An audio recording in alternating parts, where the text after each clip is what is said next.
Hi friends, എല്ലാവർക്കും പുതിയൊരു വീഡിയോയിലേക്ക് സ്വാഗതം. അപ്പോൾ ഇന്ന് ഞാൻ നിങ്ങളോട് ഷെയർ ചെയ്യാൻ പോകുന്നത് ഹെയർ മാസ്കോ ഹെയർ പാക്കോ ഹെയർ സിറമോ അങ്ങനെയുള്ള ഒരു ഐറ്റമോ അല്ല. കാരണം 2 ദിവസം കൊണ്ട് മഴ തോരാതെ നിൽപ്പുണ്ടേ. അപ്പോൾ നമ്മുടെ ഹെയർ പാക്കും ഹെയർ സിറവും ഹെയർ മാസ്കോ ഒന്നും ഇടേണ്ട ഒരു കണ്ടീഷനല്ല നമുക്കിപ്പോൾ ഉള്ളത്. അതുകൊണ്ട് ഒരു 2-3 കാര്യങ്ങൾ നമ്മുടെ ഹെയർ കെയറിൽ ശ്രദ്ധിക്കേണ്ട കുറച്ച് കാര്യങ്ങളാണ് ഇന്ന് പറയാൻ വേണ്ടിയിട്ട് പോകുന്നത്. അപ്പോൾ എൻ്റെ വീഡിയോസ് നിങ്ങൾ ആദ്യമായിട്ടാണ് കാണുന്നത്, നിങ്ങൾക്ക് ഈ ടിപ്പുകൾ ഇഷ്ടപ്പെട്ട് കഴിഞ്ഞാൽ ചാനൽ സബ്സ്ക്രൈബ് ചെയ്യാനും വീഡിയോസ് ലൈക്ക് ചെയ്യാനും ഷെയർ ചെയ്യാനും കമൻറ്റ് ചെയ്യാനും മറക്കരുതേ. നമ്മളിപ്പോൾ ഒരു 100 പേര് എടുത്തു കഴിഞ്ഞാൽ അതിൽ 80 പേർക്കും ഉള്ള ഒരു പ്രധാന പ്രശ്നങ്ങളിൽ ഒന്നാണ് മുടി കൊഴിച്ചിൽ. പല കാരണങ്ങൾ കൊണ്ട് ഈ മുടി കൊഴിച്ചിലുണ്ടാകുക അല്ലേ. പ്രധാനപ്പെട്ടത് പോഷകാഹാരത്തിൻ്റെ കുറവാണ്. അതിൽ ഫെറിറ്റിൻ്റെ കുറവ്, അയണിൻ്റെ കുറവ്, സിങ്കിൻ്റെ കുറവ്, അതുപോലെ തന്നെ വൈറ്റമിൻ ഡിയുടെ കുറവ്, അങ്ങനെയൊക്കെ പല വിധത്തിലുള്ള കുറവ് മൂലം നമ്മുടെ മുടി കൊഴിഞ്ഞു പോകാം. അതുപോലെ തന്നെ സ്ട്രെസ്സ് കൂടിക്കഴിഞ്ഞാൽ നമ്മുടെ മുടി കൊഴിച്ചിലുണ്ടാകാം. അതുപോലെ തന്നെ ഹോർമോണൽ ചേഞ്ചസ് ആയി കഴിഞ്ഞാൽ ചിലപ്പോൾ മുടി കൊഴിയാം. പിന്നെ ഉറക്കം തീരെ ഇല്ല എങ്കിലും നമ്മുടെ മുടി കൊഴിച്ചിലുണ്ടാകാം. അതുപോലെ തന്നെ ഈ ഇൻഫെക്ഷൻസ്, പനി, അതുപോലെ തന്നെ ജലദോഷം, ഇങ്ങനെയൊക്കെ എന്തെങ്കിലും പ്രശ്നം ഉണ്ടായിട്ട് നമ്മുടെ ആഫ്റ്റർ എഫക്റ്റ് എന്ന നിലയിലും ചിലപ്പോൾ മുടി കൊഴിച്ചിലുണ്ടാകാമേ. അതുപോലെ തന്നെ നമ്മുടെ വയറ്റിൽ സ്റ്റൊമക്കിൽ അസിഡിക് പരമായിട്ട് എന്തെങ്കിലും പ്രശ്നമുണ്ടെങ്കിലും നമ്മുടെ മുടി കൊഴിച്ചിലുണ്ടാകാം. അതുപോലെ തന്നെ വെള്ളം കുറഞ്ഞു പോയാലും മുടി കൊഴിച്ചിലുണ്ടാകാം.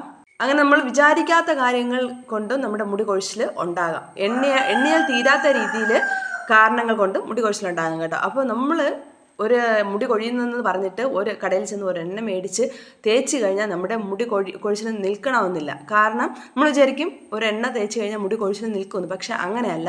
നമ്മുടെ ഇൻറ്റേർണലായിട്ട് നമുക്ക് എന്തെങ്കിലും പ്രശ്നം ഉണ്ടെങ്കിലും മുടി കൊഴിച്ചിലുണ്ടാകാം. പക്ഷേ ആ ഇൻറ്റേർണലായിട്ടുള്ള പ്രശ്നങ്ങൾ കണ്ടെത്തിയതിന് ശേഷം മാത്രം നമ്മൾ അതിനനുസരിച്ചുള്ള ട്രീറ്റ്മെൻറ്റ് ചെയ്യുക. അല്ലാതെ നമ്മൾ എണ്ണ മാത്രം വാങ്ങിച്ച് അപ്ലൈ ചെയ്തു എന്ന് പറഞ്ഞിട്ട് നമ്മുടെ മുടി കൊഴിച്ചിൽ മാറണമെന്നില്ല.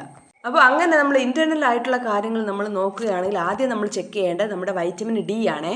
ഈ വൈറ്റമിൻ ഡി എന്ന് പറയുന്നത് നമ്മുടെ ഭക്ഷണത്തിൽ നിന്ന് നമുക്ക് അധികം കിട്ടുന്ന ഒരു ഐറ്റം അല്ല. ഇപ്പോൾ നമ്മൾ ഒരു ഗ്ലാസ് പാല് കുടിക്കുകയാണെങ്കിൽ അതിൽ 40 ഇൻ്റർനാഷണൽ യൂണിറ്റ് വൈറ്റമിൻ ഡി മാത്രമേ കിട്ടുള്ളൂ. പക്ഷെ നമുക്ക് ഒരു ദിവസം വേണ്ടത് 800 ഇൻ്റർനാഷണൽ യൂണിറ്റ് ആണ് നമുക്ക് ഒരു ദിവസം ആവശ്യമായിട്ട് വരുന്ന വൈറ്റമിൻ ഡി എന്ന് പറയുന്നത്. അപ്പോൾ നമ്മൾ എത്ര ഗ്ലാസ് പാൽ കുടിക്കേണ്ടി വരെ നിങ്ങൾ ചിന്തിച്ചിട്ടുണ്ട്? നമ്മൾ രാവിലെ മുതൽ വൈകിട്ട് വരെ കുടിച്ചാലും നമുക്ക് ഈ വൈറ്റമിൻ ഡി, നമുക്ക് ഒരു ദിവസം വേണ്ട വൈറ്റമിൻ ഡി നമുക്ക് കിട്ടണമെന്നില്ല. അതുപോലെ നമ്മൾ വൈറ്റമിൻ ഡി കിട്ടാൻ വേണ്ടിയിട്ട് മുട്ട കഴിക്കുന്നവരാണെങ്കിൽ എത്ര മുട്ട കഴിക്കേണ്ടി വരും? ഒന്ന് ആലോചിച്ച് നോക്കൂ. ഈ വൈറ്റമിൻ ഡി എന്ന് പറയുന്നത് നമുക്ക് പാൽ കുടിച്ചാൽ കിട്ടും, മുട്ട കഴിച്ചാൽ കിട്ടും. പക്ഷേ നമുക്ക് ഇത്ര അളവിൽ കിട്ടണമെന്നില്ല. അപ്പോൾ നമുക്ക് സിമ്പിളായിട്ട് നമുക്ക് വൈറ്റമിൻ ഡി നമ്മുടെ ശരീരത്തിൽ എത്തിക്കാൻ പറ്റിയ ഒരു മാർഗ്ഗം എന്ന് പറയുന്നത് സൂര്യപ്രകാശം തന്നെയാണ്, അതായത് സൺലൈറ്റ്. ഈ സൺലൈറ്റ് നമുക്ക് കിട്ടാൻ വേണ്ടിയിട്ട് ഒരു 11 മണി മുതൽ ഉച്ചയ്ക്ക് 3 മണിക്ക് ഇടയ്ക്കുള്ള ഒരു അരമണിക്കൂർ ടൈമിൽ വരുന്ന ഒരു വെയിൽ നമുക്ക് കിട്ടണം. ഏതെങ്കിലും ഒരു അരമണിക്കൂറെങ്കിലും നമ്മൾ വെയിൽ കൊണ്ടിരിക്കണമെങ്കിൽ മാത്രമേ നമ്മുടെ ശരീരത്തിന് ആവശ്യമായിട്ടുള്ള വൈറ്റമിൻ ഡി നമുക്ക് സൂര്യപ്രകാശത്തിൽ നിന്ന് കിട്ടുകയുള്ളൂ. ഈ വൈറ്റമിൻ ഡി കിട്ടുന്ന കാര്യത്തിലും എല്ലാവർക്കും പോസിബിൾ ആകണമെന്നില്ല. ഇപ്പോഴത്തെ നമ്മുടെ ചൂടും വെയിലും പിന്നെ തൈറോയ്ഡ് പ്രശ്നമുള്ളവർക്ക്, അസിഡിക് പ്രശ്നമുള്ളവർക്കൊക്കെ ഇതേ അളവിൽ നമ്മൾ അരമണിക്കൂർ വെയിൽ കൊണ്ടെന്ന് പറഞ്ഞിട്ട് നമുക്ക് കിട്ടണമെന്നില്ല. അപ്പോൾ ഈ പ്രശ്നങ്ങൾ, അതായത് തൈറോയ്ഡ്, അസിഡിറ്റി ഉള്ളവർ, ഇങ്ങനെ പ്രശ്നങ്ങളുള്ളവർ ചെന്ന് വെയിലത്ത് നിന്ന് കഴിഞ്ഞാൽ അവർ കരിഞ്ഞു പോകത്തുള്ളൂ. അല്ലാതെ അവർ വിചാരിക്കും പോലെ വൈറ്റമിൻ ഡി ഇത്ര അളവിൽ അവർക്ക് ഒരു കാരണവശാലും കിട്ടത്തില്ല. അപ്പോൾ ഈ സാഹചര്യത്തിൽ അങ്ങനെയുള്ളവർ സപ്ലിമെൻ്റ് ആയിട്ടോ ഗുളികളായിട്ടോ നമ്മുടെ വൈറ്റമിൻ ഡി കഴിക്കേണ്ടത് അത്യാവശ്യമായിട്ടുള്ളൊരു കാര്യമാണ് കേട്ടോ. അങ്ങനെ കഴിച്ചാൽ മാത്രമേ നമ്മുടെ ശരീരത്തിന് ആവശ്യമായിട്ടുള്ള വൈറ്റമിൻ ഡി നമുക്ക് നമ്മുടെ മുടിയുടെ വളർച്ചയ്ക്ക് വേണ്ടിയിട്ട് കിട്ടുകയുള്ളൂ. അതുപോലെ തന്നെ വൈറ്റമിൻ ഡി മാത്രമല്ല കേട്ടോ പ്രശ്നക്കാർ.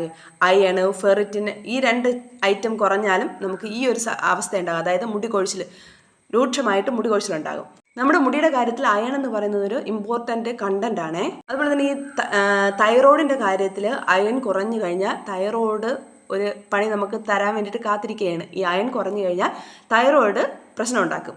അങ്ങനെ പ്രശ്നം ഉണ്ടാക്കി കഴിഞ്ഞാൽ അത് നമ്മുടെ മുടിയെ അത് ഡാമേജ് ആക്കും കേട്ടോ. അപ്പോൾ അങ്ങനെ നമ്മുടെ മുടി ഡാമേജ് ആയിട്ട് കൊഴിഞ്ഞു പോകാനുള്ള ചാൻസസ് ഉണ്ട്. അപ്പോൾ നമ്മുടെ അയൺ ധാരാളം കഴിക്കാൻ വേണ്ടിയിട്ട് നമുക്ക് പറ്റുന്നത് നമ്മുടെ റെഡ് മീറ്റ്, ലിവർ, അതുപോലെ തന്നെ റെഡ് കളറിലുള്ള ഏത് ഫ്രൂട്ടും, ആപ്പിള്, അതുപോലെ തന്നെ നമ്മുടെ മാതളം, അതുപോലെ തന്നെ ബീട്രൂട്ട്, ഇവയെല്ലാം കഴിച്ചു കഴിഞ്ഞാൽ നമ്മുടെ ആവശ്യത്തിനുള്ള അയൺ നമുക്ക് കിട്ടും കേട്ടോ. അപ്പോൾ ഇതൊക്കെ നമ്മൾ കഴിച്ചു കഴിഞ്ഞാൽ നമ്മുടെ മുടി കൊഴിച്ചിൽ നമുക്ക് ഒരു പരിധി വരെ കൺട്രോൾ ചെയ്യാൻ വേണ്ടിയിട്ട് പറ്റും. അപ്പോൾ ഇത്രയും നമ്മൾ കഴിച്ചിട്ടും നമുക്ക് നമ്മുടെ ശരീരത്തിന് ആവശ്യമായിട്ടുള്ള അയൺ കിട്ടിയില്ല എങ്കിൽ സിറപ്പ് രൂപത്തിലോ അല്ല എങ്കിൽ ഗുളികയുടെ രൂപത്തിലോ നമുക്ക് കഴിക്കേണ്ടി വരും.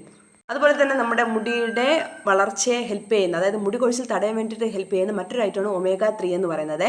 അപ്പോൾ നമ്മുടെ omega-3 നമുക്ക് സപ്ലിമെൻ്റ് ആയിട്ട് എടുക്കാം. പിന്നെ നമുക്ക് ഏറ്റവും എളുപ്പമുള്ള ഒരു മാർഗ്ഗം എന്ന് പറയുന്നത് നല്ല ഫ്രഷ് ആയിട്ടുള്ള മീൻ കഴിച്ചു കഴിഞ്ഞാൽ നമുക്ക് നമ്മുടെ omega-3 കിട്ടുവേ.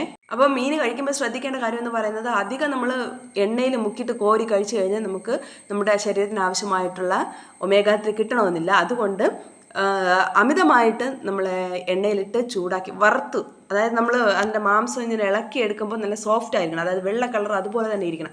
ജസ്റ്റ് ഒന്ന് എന്താ പറയുക വെന്ത് കിട്ടിയാൽ മതി. ആ പരുവത്തിൽ നമ്മൾ കഴിക്കണം. നല്ല വൃത്തി ഹാർഡായി കഴിഞ്ഞാൽ നമ്മുടെ ഈ omega-3 നഷ്ടപ്പെടും. അല്ല എങ്കിൽ നമ്മുടെ മീൻ കറി വെച്ചോ പീര ഉണ്ടാക്കിയിട്ടൊക്കെ നമുക്ക് കഴിക്കാവുന്നതാണ്. അങ്ങനെ ഉണ്ടാക്കി കഴിഞ്ഞാൽ നമ്മുടെ ഫെറിറ്റിൻ നഷ്ടപ്പെടില്ല കേട്ടോ. പക്ഷേ ഡീപ്പായിട്ട് നമ്മളത് ഫ്രൈ ചെയ്ത് കഴിക്കുകയാണെങ്കിൽ നമുക്ക് ഒരു ഗുണവും കിട്ടത്തില്ല. ഈ omega-3 നമ്മുടെ മീനിൽ നിന്ന് നഷ്ടപ്പെടും. അതുപോലെ നമ്മുടെ ഇലക്കറികളായ ചീര, മുരിങ്ങയില, പിന്നെ ഉലുവയുടെ ഇല, ഇതൊക്കെ കഴിക്കുന്നത് നമ്മുടെ വൈറ്റമിൻ സി, വൈറ്റമിൻ എ ഇതൊക്കെ നമ്മുടെ ശരീരത്തിൽ എത്താൻ വേണ്ടിയിട്ട് ഹെൽപ്പ് ചെയ്യും കേട്ടോ. അപ്പോൾ മുരിങ്ങയിലയൊക്കെ ഉണ്ടാക്കുന്ന സമയത്ത് മുരിങ്ങയിലയും ഒരു മുട്ടയൊക്കെ നമ്മൾ പൊട്ടിച്ചൊഴിച്ചിട്ട് നല്ല തോരൻ്റെ പരുവത്തിൽ നമ്മൾ ഉണ്ടാക്കി എടുത്തു കഴിഞ്ഞാൽ നമുക്ക് നല്ല ആരോഗ്യ ഗുണമുള്ള ഭക്ഷണം നമുക്ക് കഴിക്കാൻ വേണ്ടിയിട്ട് പറ്റും. അതിനോടൊപ്പം തന്നെ നമ്മുടെ മുടിയുടെ വളർച്ചയ്ക്ക് സഹായിക്കുന്ന ഐറ്റംസും ഈ സാധനങ്ങളിലുണ്ട്. അങ്ങനെ നമ്മുടെ മുടി കൊഴിച്ചിൽ നമുക്ക് കൺട്രോൾ ചെയ്യാൻ വേണ്ടിയിട്ട് പറ്റും. അതുപോലെ തന്നെ വൈറ്റമിൻ ഇ, അതായത് വൈറ്റമിൻ ഇ നിങ്ങൾ പല വീഡിയോസിലും കണ്ടിട്ടുണ്ടായിരിക്കും. വൈറ്റമിൻ ഇ പൊട്ടിച്ചിട്ട് നമ്മൾ ഹെയർ മാസ്കോ ഹെയർ പാക്കോ എന്തെങ്കിലുമൊക്കെ ഉണ്ടാക്കുന്ന സമയത്ത് അതിലേക്ക് അപ്ലൈ ചെയ്യുകയോ അല്ലെങ്കിൽ ഡയറക്റ്റ് നമ്മൾ നമ്മുടെ തലയിലേക്ക് അപ്ലൈ ചെയ്ത് കഴുകിക്കളയുകയാണ് ചെയ്യുന്നത്. നമ്മൾ ഇങ്ങനെ ചെയ്യുന്നതിനേക്കാൾ ഉപരി നമ്മുടെ ഭക്ഷണത്തിൽ, അതായത് നമ്മൾ ഇൻടേക്ക് ഉള്ളിലേക്ക് കൊടുക്കുകയാണെങ്കിൽ, വൈറ്റമിൻ ഇ ഉള്ളിലേക്ക് കൊടുക്കുകയാണെങ്കിൽ ഇതിൻ്റെ ഇരട്ടി ഗുണം നമുക്ക് കിട്ടും കേട്ടോ. അതിന് വേണ്ടിയിട്ട് നമ്മുടെ ഇലക്കറികളിൽ ധാരാളം വൈറ്റമിൻ ഇ അടങ്ങിയിട്ടുണ്ട്. നമ്മൾ ഗുളിക തന്നെ കഴിക്കണമെന്നില്ല. നമ്മുടെ ഇലക്കറികളിൽ ധാരാളം വൈറ്റമിൻ ഇ അടങ്ങിയിട്ടുണ്ട്. ഈ ഇലക്കറികൾ നമ്മൾ ഡയറ്റിൽ ഉൾപ്പെടുത്തി കഴിഞ്ഞാൽ നമുക്ക് ഈ വൈറ്റമിൻ ഇ നമ്മുടെ ശരീരത്തിന് ആവശ്യമായിട്ടുള്ളത്, അതായത് നമ്മുടെ മുടിയുടെ വളർച്ചയ്ക്ക് ആവശ്യമായിട്ടുള്ള വൈറ്റമിൻ ഇ നമുക്ക് ഈ ഇലക്കറികളിൽ നിന്ന് തന്നെ കിട്ടും. അതുകൊണ്ട് മുടി കൊഴിച്ചിൽ മാറണമെന്ന് ആഗ്രഹിക്കുന്നവരാണെങ്കിൽ പച്ചക്കറികൾ, മത്സ്യങ്ങൾ, ഫ്രൂട്ട്സ് ഇവയെല്ലാം ധാരാളം കഴിക്കുന്നത് നല്ലതായിരിക്കുമേ. അതുപോലെ തന്നെ ഇതൊക്കെ കഴിക്കുന്നതിനോടൊപ്പം തന്നെ നമ്മുടെ നോൺ വെജ് ഭക്ഷണങ്ങളും കഴിക്കണം കേട്ടോ. നോൺ വെജിൽ നമ്മുടെ സിങ്ക് ധാരാളം അടങ്ങിയിട്ടുണ്ട്. സിങ്ക് എന്ന് പറയുന്നത് നമ്മുടെ മുടിയുടെ വളർച്ചയ്ക്ക് സഹായിക്കുന്ന മറ്റൊരു ഘടകമാണ്. അപ്പോൾ ഈ പറഞ്ഞതിൽ നിന്നൊക്കെ നമുക്ക് മനസ്സിലായ ഒരു കാര്യം എന്ന് പറയുന്നത്, നമുക്ക് മുടി കൊഴിച്ചിൽ മാറ്റാൻ വേണ്ടിയിട്ട് നമുക്ക് ഒരു ഡയറ്റ് വേണം. കൺട്രോൾഡ് ഡയറ്റ് പ്ലാനിങ് നമ്മുടെ ഫുഡിൻ്റെ കാര്യത്തിൽ ഉണ്ടായിരിക്കണം. അതുപോലെ തന്നെ നമ്മുടെ മുടി കൊഴിച്ചിൽ മാറി മുടി നല്ല രീതിയിൽ വളരാൻ വേണ്ടിയിട്ട് സഹായിക്കുന്ന മറ്റൊരു ഐറ്റം എന്ന് പറയുന്നത് നമ്മുടെ ബീറ്റ കരോട്ടിനാണ്. ഇത് നമ്മുടെ മധുരക്കിഴങ്ങ് ധാരാളം ഉണ്ട്. അപ്പോൾ മധുരക്കിഴങ്ങ് ധാരാളം കഴിക്കുന്നത് നമ്മുടെ മുടിയുടെ ആരോഗ്യം സംരക്ഷിക്കാൻ വേണ്ടിയിട്ട് ഹെൽപ്പ് ചെയ്യും. അതായത് ബീറ്റ കരോട്ടിൻ ധാരാളം അടങ്ങിയിട്ടുണ്ട്. മുടിയുടെ വളർച്ചയ്ക്ക് ഇതൊരു പ്രധാനപ്പെട്ട ഘടകം തന്നെയാണ്. അപ്പോൾ നമ്മൾ മധുരക്കിഴങ്ങൊക്കെ കഴിക്കുമ്പോൾ, അതായത് നമ്മൾ കിഴങ്ങ് വർഗ്ഗം എന്ത് കഴിച്ചാലും അത് നമ്മൾ കുക്ക് ചെയ്യുന്ന സമയത്ത് അതിൻ്റെ തൊലിയും കൂടെ ഉൾപ്പെടുത്തി വേണം കുക്ക് ചെയ്യാൻ വേണ്ടിയിട്ട്. പക്ഷേ തൊലി കൂടെ കഴിക്കണമെന്ന് ഞാൻ പറയുന്നില്ല. നമ്മൾ കുക്ക് ചെയ്തതിന് ശേഷം തൊലി മാറ്റിയതിന് ശേഷം നമുക്ക് കഴിക്കാം. അല്ല നമ്മൾ തൊലി വയ്ക്കാതെയാണ് കുക്ക് ചെയ്യുന്നതെങ്കിൽ, അതായത് കാർബോഹൈഡ്രേറ്റ് മാത്രമേ നമുക്ക് കിട്ടത്തുള്ളൂ. ഈ തൊലിയും കൂടെ ഇരിക്കുകയാണെങ്കിൽ നമുക്ക് കിട്ടേണ്ട സാധനമല്ല ഈ തൊലിയിലാണുള്ളത്. അത് നമ്മുടെ ഈ ഭക്ഷണത്തിലേക്ക് വരാൻ വേണ്ടിയിട്ട് സഹായിക്കും. അതുകൊണ്ട് നിങ്ങൾ കുക്ക് ചെയ്യുന്ന സമയത്ത് തൊലി വെച്ചിട്ട് കുക്ക് ചെയ്യുക. കഴിക്കുന്ന സമയത്ത് തൊലി സെപ്പറേറ്റ് ചെയ്ത് മാറ്റിയതിന് ശേഷം കഴിക്കുക. അതുപോലെ തന്നെ നമ്മുടെ മുടി നല്ല തലയോട്ടിയിൽ നല്ല ഉള്ളുള്ള മുടി ഉണ്ടാകാൻ, അതുപോലെ തന്നെ തലയിലെ ചൊറിച്ചിലൊക്കെ കുറയാൻ വേണ്ടിയിട്ട് ഹെൽപ്പ് ചെയ്യുന്ന ഒരു ഐറ്റമാണ് നമ്മുടെ നാച്ചുറൽ ആയിട്ടുള്ള അലോവേരയുടെ ജെല്ല് എടുത്തിട്ട് നല്ല രീതിയിൽ നമുക്ക് മുടി കൊഴിച്ചിൽ മുടി എവിടെയാണോ കുറവ്, ആ ചൊറിച്ചിലാണ് എവിടെയാണോ ഉള്ളത് അവിടെ അപ്ലൈ ചെയ്തിട്ട് നമുക്ക് അരമണിക്കൂർ കഴിഞ്ഞിട്ട് കഴുകിക്കളയാം. ശ്രദ്ധിക്കുക, നമ്മൾ ഹെയർ പാക്കൊക്കെ ചിലരൊക്കെ പറയും ഹെയർ പാക്ക് 1 മണിക്കൂർ 2 മണിക്കൂർ നിങ്ങൾക്ക് ഇഷ്ടമുള്ളപ്പം കഴുകി കളഞ്ഞാൽ മതി എന്ന് പറയുന്ന ആൾക്കാരുണ്ട്. അതുപോലെ തന്നെ എണ്ണ അപ്ലൈ ചെയ്യുന്നതും. അപ്പോൾ നമ്മൾ എണ്ണ അപ്ലൈ ചെയ്താലും നമ്മുടെ ഹെയർ പാക്ക് എന്ത് നമ്മൾ തലയിൽ അപ്ലൈ ചെയ്താലും മാക്സിമം ഒരു അരമണിക്കൂർ, അതിൽ കൂടുതൽ നമ്മൾ വച്ചേക്കാൻ വേണ്ടിയിട്ട് പാടില്ല കേട്ടോ. അത് നമുക്ക് നമ്മുടെ ആരോഗ്യ പ്രശ്നങ്ങൾ കൂട്ടാൻ വേണ്ടിയിട്ട് കാരണമാവും. അതായത് ജലദോഷം, അതുപോലെ തന്നെ സൈനസ്, അങ്ങനെയുള്ളവർക്കൊക്കെ ചിലപ്പോൾ അത് പ്രശ്നമാകാറുണ്ട്. അതുകൊണ്ട് മാക്സിമം ഒരു അരമണിക്കൂർ, അതിൽ കൂടുതൽ നിങ്ങൾ എന്ത് പ്രോഡക്റ്റ് ആയാലും തലയിൽ അപ്ലൈ ചെയ്യാൻ വേണ്ടിയിട്ട് പാടില്ല. അതുപോലെ തന്നെ എണ്ണ ചിലവരുണ്ട് രാത്രി എണ്ണ തേച്ചിട്ട് പിറ്റേ ദിവസം രാവിലെ കഴുകി കളയാമെന്നും പറഞ്ഞ് കിടക്കുന്നത്. അപ്പോൾ എത്ര മണിക്കൂർ കഴിഞ്ഞിട്ടാണ് കഴുകുന്നതെന്ന് നിങ്ങൾ ചിന്തിച്ച് നോക്കണം. അതുകൊണ്ട് അതൊക്കെ ഒന്ന് ശ്രദ്ധിച്ചിട്ട് വേണം നമ്മൾ ഹെയർ കെയർ ചെയ്യാൻ വേണ്ടിയിട്ട്. അതുപോലെ തന്നെ നമ്മുടെ മുടിയുടെ മുടി വേരുകളെ ശക്തിപ്പെടുത്താൻ വേണ്ടിയിട്ട് ഒണിയൻ ജ്യൂസ് അപ്ലൈ ചെയ്യുന്നത് നല്ലതായിരിക്കുമേ. അപ്പോൾ നിങ്ങൾക്ക് ഞാൻ കുറച്ച് വീഡിയോ നേരത്തെ ചെയ്തിട്ടുണ്ട്, ഒണിയൻ ജ്യൂസ് സെപ്പറേറ്റ് ചെയ്യുന്നതും അത് തലയിലേക്ക് അപ്ലൈ ചെയ്ത് കൊടുക്കുന്നതൊക്കെ. എൻ്റെ വീഡിയോ കണ്ടില്ല എങ്കിലും മിക്ക ആൾക്കാരും ഓണിയൻ ജ്യൂസ് അപ്ലൈ ചെയ്യുന്ന വീഡിയോ ഇട്ടിട്ടുണ്ട്. നിങ്ങളത് കണ്ടിട്ട് അതുപോലെയൊക്കെ ഒന്ന് ചെയ്ത് നോക്കുക. അതുപോലെ തന്നെ തൈറോയ്ഡ് ആർക്കെങ്കിലും ഉണ്ടെങ്കിൽ അതിന് പ്രോപ്പറായിട്ടുള്ള ചികിത്സ തേടാൻ വേണ്ടിയിട്ട് മറക്കരുതേ. നമ്മുടെ തൈറോയ്ഡ് മാത്രമല്ല കേട്ടോ, അസിഡിക് പ്രോബ്ലം നമ്മുടെ സ്റ്റൊമക്കിലുണ്ടെങ്കിൽ അതിനും പ്രോപ്പറായിട്ടുള്ള മെഡിസിൻ നിങ്ങൾ എടുത്തേ പറ്റൂ. എങ്കിൽ മാത്രമേ നമുക്ക് നമ്മുടെ മുടിയെ സംരക്ഷിക്കാൻ വേണ്ടിയിട്ട് പറ്റുകയുള്ളേ.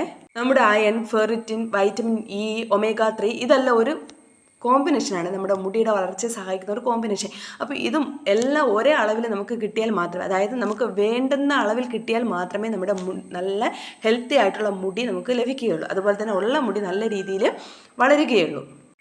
അതുപോലെ തന്നെ ബി കോംപ്ലക്സ് വൈറ്റമിനും മറ്റൊരു ഓപ്ഷനാണ് നമ്മുടെ മുടിയുടെ വളർച്ച കൂട്ടാൻ വേണ്ടിയിട്ട്, അതായത് മുടി കൊഴിച്ചിൽ തടയാൻ വേണ്ടിയിട്ടുള്ള മറ്റൊരു ഓപ്ഷൻ എന്ന് പറയുന്നത് വൈറ്റമിൻ ബി കോംപ്ലക്സ് ആണ്. അപ്പോൾ നമ്മുടെ ഭക്ഷണത്തിൽ ഉൾപ്പെടുത്തേണ്ടത് നമ്മുടെ ചോറ് ഉൾപ്പെടുത്തണം. ചോറ് ഉൾപ്പെടുത്തേണ്ടതെന്നല്ല, ചോറ് ഒരു പരിധിയുണ്ട്, അതായത് ഒരളവുണ്ട്. അതിനനുസരിച്ച് ചോറ് കഴിക്കുക, പച്ചക്കറികൾ കഴിക്കുക, ഫ്രൂട്ട് കഴിക്കുക, പൾസസ് കഴിക്കുക, അതുപോലെ തന്നെ മത്സ്യങ്ങൾ കഴിക്കുക, നോൺ വെജ് ഭക്ഷണങ്ങൾ ഉൾപ്പെടുത്തുക. ഇതെല്ലാം കഴിച്ചു കഴിഞ്ഞാൽ നമ്മുടെ മുടിയുടെ ആരോഗ്യം നല്ല രീതിയിൽ നമുക്ക് സംരക്ഷിക്കാൻ വേണ്ടിയിട്ട് പറ്റുമേ.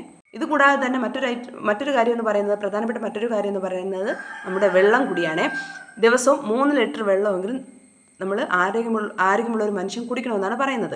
അത് നമ്മുടെ മുടിയുടെ വളർച്ചയും അതുപോലെ തന്നെ നമ്മുടെ സ്കിന്നിൻ്റെ നല്ലൊരു ടോൺ നിലനിർത്താനും സഹായിക്കും. അതായത് നിർജ്ജലീകരണം തടയാൻ വേണ്ടിയിട്ട് ഹെൽപ്പ് ചെയ്യുന്ന ഒരു ഐറ്റമാണ് നമ്മുടെ വെള്ളം.